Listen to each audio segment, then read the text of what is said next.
जय माँ इंद्राक्षी जय अम्बे। इंद्राक्षी धाम में सभी साधकों का हम हार्दिक स्वागत करते हैं। आज पुरुषोत्तमा एकादशी है। इस एकादशी को कमला एकादशी के नाम से भी जाना जाता है। यह एकादशी पुरुषोत्तम मास की वजह से, यानी कि पुरुषोत्तम मास आने की वजह से पुरुषोत्तमा एकादशी के नाम से भी जानी जाती है। और अधिक मास में, पुरुषोत्तम मास में जब जब एकादशी आती हैं उनका अपना एक विशेष महत्व हो जाता है। सारी जानकारी इस अंक में, और साथ ही आप माने न माने आने वाला समय बड़ा भीषण है।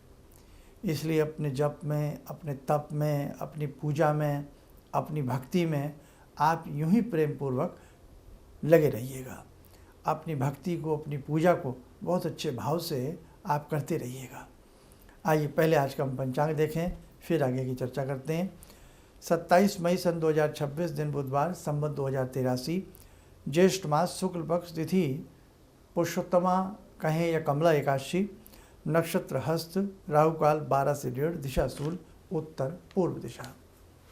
अब देखो, हमें जब जब इस प्रकार की पुण्य पावन तिथियां आती हैं, उन तिथियों में हम व्रत रखते हैं, हम दान पुण्य करते हैं, हम बहुत सारी बातें करते हैं, लेकिन दान की सार्थकता हमें समझनी पड़ेगी।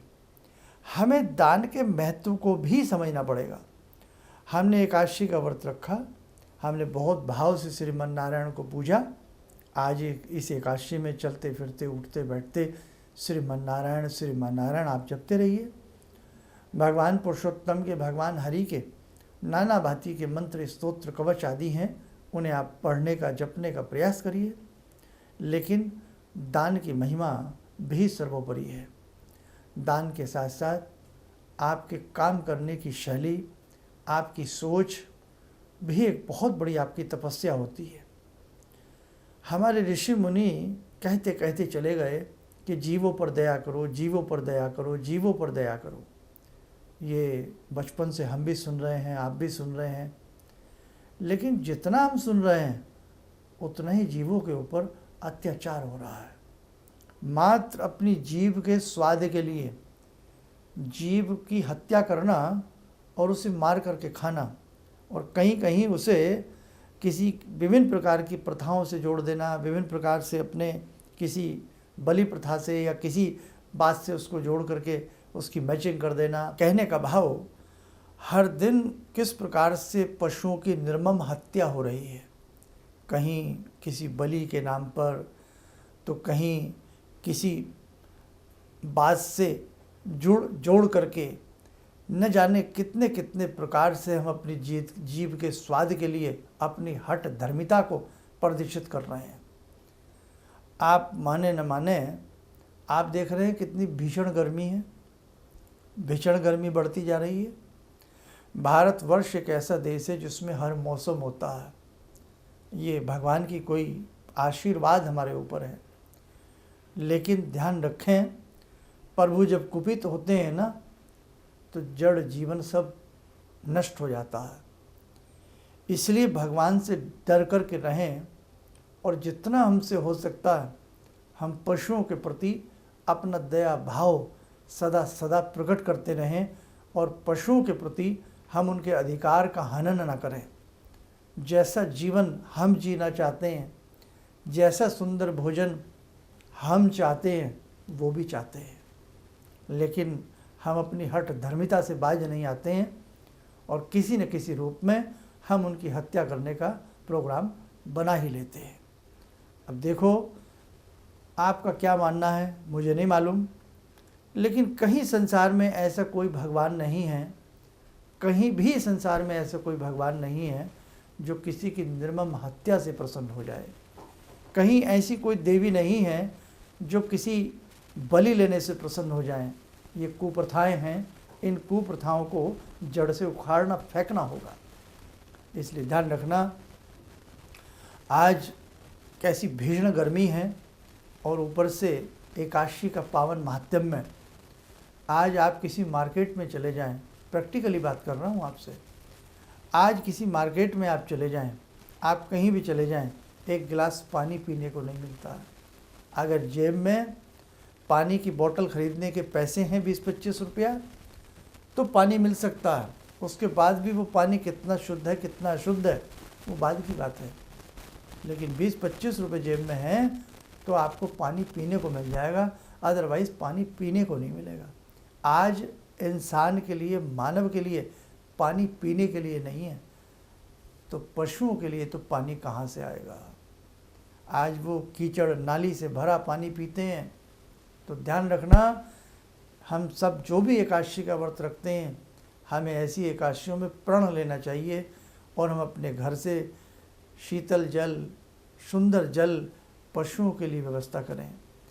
ऐसी एकादशियों में ये प्रत्येक दिन इस तपती तपन में, तपती धूप में, तपती गर्मी में हम पशुओं के लिए मिट्टी के पात्र में जल भर के रखें, उन्हें अदलते बदलते रहें। पर पक्षियों के लिए अपनी छतों के ऊपर जल रखें, पेड़ों के कहीं आसपास जल रखें और पशुओं के जल के प्याऊ की व्यवस्था हमें करनी ही पड़ेगी। और जो भी हम धर्म यात्राओं में जाते हैं, कहीं भी हम जाते हैं, दर्शन करने के लिए जाते हैं, तो ये जो खच्चर के ऊपर सवारी हो रही है ना, ये बहुत ही गलत बात है। ये हम किसी पशु को पीड़ा दे करके अपनी यात्रा को मंगल में बनाने का प्रयास कर रहे हैं। ध्यान रखना, आपकी नज़र में आपकी यात्रा मंगल में हो सकती है, लेकिन किसी पशु के ऊपर आप लद करके जाते हैं, बैठ करके जाते हैं, उसकी सवारी कर करके जाते हैं, उसको कितनी पीड़ा होती है। आपके पैर थकते हैं, क्या उसके पैर नहीं थकते? आपका वज़न बहुत है, आप दुगना वज़न उसके ऊपर डाल करके बैठ करके जाते हैं। आप देखिए वो पशु कैसे मारे जा रहे हैं, किसी का कोई ध्यान नहीं। वहीं से भक्तों की कतार निकल रही है, पशु मरे पड़े हैं, उनको देख करके निकल रहे हैं। किसकी वजह से वो मर रहे हैं? हम ऐसे दर्शनों की लालसा करते हैं। क्या भगवान के जितने हम बच्चे हैं, क्या भगवान के इतने बच्चे वो भी नहीं हैं? जितना प्यार भगवान हमसे करते हैं, उतना ही प्यार भगवान उनसे करते हैं। ये योनियां हैं, ये हमारे कर्म के आधार पर हमें योनियां प्राप्त होती हैं। इसका अर्थ ये नहीं, कोई बोल नहीं सकता, कोई कह नहीं सकता, उसकी गर्दन में रस्सी बांधो, उसके ऊपर 1-2 क्विंटल का व्यक्ति बिठाओ और उससे दिन भर कमाओ, दिन भर उससे चक्कर लगवाओ। आप ऐसी यात्राओं से कुछ भी आपको फ़ायदा नहीं होगा। मेरी बात बड़ी कड़वी आपको लग सकती है। भगवान ने हमें शक्ति दी है, हिम्मत दी है। जब तक हमारे हाथ पैर चलें तब तक हमें ऐसी यात्राओं के लिए आतुर रहना चाहिए, लालायित रहना चाहिए। तब हमें ऐसी यात्राएं ज़रूर करनी चाहिए। आपने देखा सन 2013 में किस प्रकार से केदारनाथ के अंदर कैसा आलम रहा, किस प्रकार से सब कुछ तहस नहस हो गया। हजारों की संख्या में किस प्रकार से व्यक्ति कीड़े मकोड़ों की तरह बह गए, कैसा प्रकृति ने रौद्र रूप लिया। आने वाले समय में आप ध्यान रखना, जंगल हम खा गए, पहाड़ काट के हम खा गए, हमने पक्षियों के घरौंदे नहीं छोड़े, और उसके ऊपर से अगर कोई कुत्ते को 2-4 बिस्किट डाल दे, कहीं दूध पिला दे, तो न जाने मानव को क्या हो गया है। दूसरे व्यक्ति चिढ़ने लग जाते हैं। किसी के नीचे गौ माता का क्या दोष? जिस गाय ने जीवन भर हमारा पोषण किया, जिस भारतवर्ष का अभिन्न अंग गौ माता हैं, उन गौ माता ने हम किसानों का साथ दिया, खेती में साथ दिया, अपने गोबर से साथ दिया, अपने मूत्र से हमारा साथ दिया। आज वही गौ माता दर दर भटक रही हैं। पानी की बात हमने आपसे कही, एकादशी के व्रत का महात्म्य है, आप ऐसे जीवों को जाकर के पानी पिलाओ। छाया बैठने के लिए छाव नहीं, पेड़ हमने काट डाले। कहीं किसी के घर के नीचे कोई पशु, कुत्ता कोई खड़ा भी हो जाता है तो उसे हम भगा देते हैं, और फिर हम कहते हैं साहब हमने तो व्रत रखा हुआ है, हम तो बहुत बड़े धर्मी हैं, हम तो बहुत बड़े धर्मात्मा हैं, हमसे तो बड़ा कोई धर्मात्मा नहीं है। आज पशुओं के ऊपर क्या अनाचार नहीं हो रहा है, ये किसी से छिपा नहीं है। आप यात्राओं में जाते हैं, जहाँ की हम बात कर रहे हैं आपसे, आप देखते नहीं किस प्रकार से खच्चरों की पसीने में वो खच्चर लथपथ रहते हैं, उनके ऊपर सामान ढोया जाता है, व्यक्तियों को ढोया जाता है, और किस प्रकार से जहाँ चलने की भी जगह ना हो वहाँ हज़ारों की संख्या में पशुओं के ऊपर अत्याचार हो रहा है। इसे हम अत्याचार ही कहेंगे। आप कोई कुछ भी इसको कहें। कहने का भाव, देखो भैया, अगर आपका व्रत है आपका मंत्र चल रहा है, आप किसी सिद्धपीठ में, शक्तिपीठ में किसी ऐसे विशेष दर्शन की लालसा लिए बैठे हैं तो दर्शन करिए, लेकिन किसी को सता करके मत करिए, किसी को तंग करके आप दर्शन मत करिए। और आने वाला समय ज्योतिष की गणना कहती है कि बहुत ही खतरनाक समय है। आने वाला समय आप इसको आसानी से न समझें। आज जो ये लोग अपनी जिह्वा के स्वाद के लिए पशुओं की निर्मम हत्या कर रहे हैं, ध्यान रखना प्रकृति सबसे बदला लेगी। प्रकृति छोड़ने वाली नहीं है। हम जैसा कर्म करते हैं वैसा समय हमारे सामने आता है। हम अगर बबूल के पेड़ बोएंगे ना तो कांटों में हाथ हमारे उलझेंगे। कांटों के पेड़ बोएंगे तो कांटों में हाथ उलझेंगे। आने वाला समय, आज आप घर घर में देखिए कितनी बीमारियां हैं। आज घर घर में देखिए कितने व्यक्ति डिप्रेशन का शिकार हैं। आज घर घर में देखिए कैसे तनाव की स्थिति है। आज विश्व में देखें कैसी अराजकता की स्थिति है, युद्ध की स्थिति है। किस प्रकार की स्थिति के मोड़ पर हम लोग खड़े हुए हैं। आने वाला समय बड़ा भीषण सा नज़र आता है। इसलिए भैया जितना आपसे बन जाए, आप तीज करें, त्यौहार करें, व्रत करें, तीर्थ यात्राएं करें, लेकिन हर चीज़ में बुद्धिमता से काम लें, समझदारी से काम लें, मानवता का एक उदाहरण दे करके आप कार्य करें।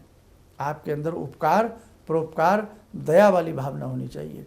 जब तक ये सब चीज़ें नहीं हैं तब तक 1000 माला कर लीजिए, कोई औचित्य नहीं है। 1000 यज्ञ कर लीजिए, कोई औचित्य नहीं है। हम सोचते हैं गंगा जी में आज डुबकी लगा ली, आज ही पाप धुल जाएंगे। गंगा मैया क्या हमारे कर्मों को नहीं जानती? हमने जैसे कर्म किए हों, शुद्ध कर्म के साथ और शुद्ध मन के साथ, शुद्ध तन के साथ जब डुबकी लगाई जाती है ना, उद्धार उसी का होता है।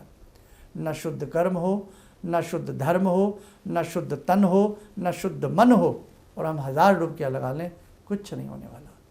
प्रैक्टिकली बातों को समझने का आप प्रयास करें। तो ज़्यादा आपसे ना कहें, ध्यान रखना आज बहुत ही सुंदर ये मौका है एकादशी का। आप जितना आपसे हो सकता है मानवता के प्रति, पशुओं के प्रति आप अपने भाव सुंदर रखें, दया भाव रखें। निश्चित तौर से मान लेना कि आपको यहीं वैकुंठ की प्राप्ति हो जाएगी और यहीं आपको गोलोक की प्राप्ति हो जाएगी। आइए, समय हो चला आज की ध्यान साधना का। जुड़ते हैं आज की ध्यान साधना में। जगत जननी जगदम्बा, हे भगवती, हम सबको आप सद्बुद्धि दें। कहीं भी हम कुमार्ग की तरफ जाएं तो हमारे कदम न बढ़ें, आप उन कदमों को रोकें। हम हमेशा सत्कर्म करते रहें और अच्छे रास्ते पर, हे भगवती, आपकी कृपा से हम चलें। ॐ सिन्दूरारुणविग्रहां त्रिनयनां माणिक्यमूलस्फुरात् स्तारानायकशेखरं स्मितमुखी भापेन वक्षोरुवां पाणिभ्यामलपूर्णरत्नचषकां रत्नोत्परां बिभ्रति सौम्यां रत्नगटस्थरक्तचरणां ध्यायेत्परां अम्बिकां खड्गं चक्रगदेषु चापपरिगान् शूलम्बुशुण्डिं शिरा शङ्खं संदधतीं करे स्त्रीनयनां सर्वाङ्गभूषावृतां नीलासमद्युतिमास्य पाददशकां सेवे महाकालिकां यामास्तो स्वपितैहरो कमलजो हन्तुं मधुं कैटवं विद्युद्दामसमप्रभां मृगपते स्कन्दस्थितां भीषणां कन्या विहकरवालखेटविलसा धस्ताविरासेवितां हस्तैश्चक्रगदाशिखेटविशिखां चापं गुणं तर्जनीं विप्राणामलिलात्मिकां शशिधरां दुर्गां त्रिनेत्रां भजे। कवच बना लें, ध्यान करें, भगवती का शुभ आशीष हम सबके ऊपर बरस रहा है।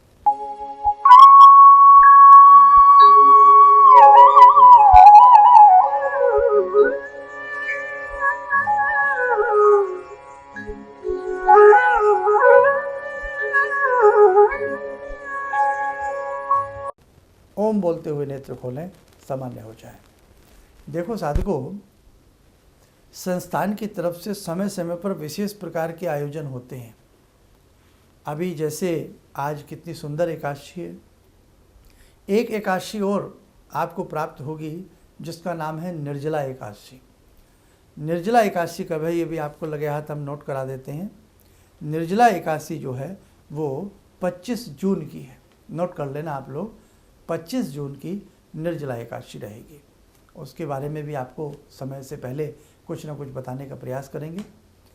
और 15 जून की सोमवती अमावस्या है।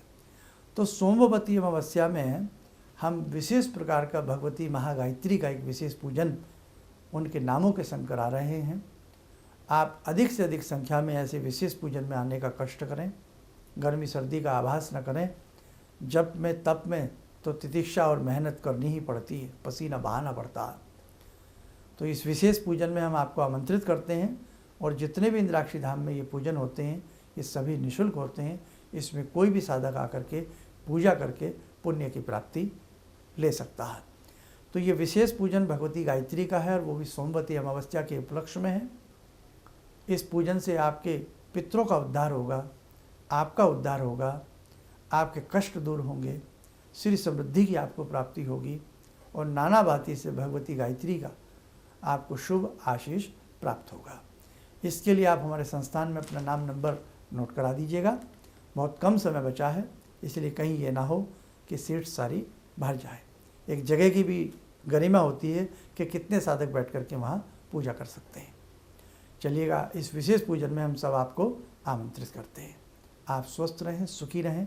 इन्हीं शुभकामनाओं के साथ हम अपनी वाणी को विराम देते हैं। जय जय अम्बे।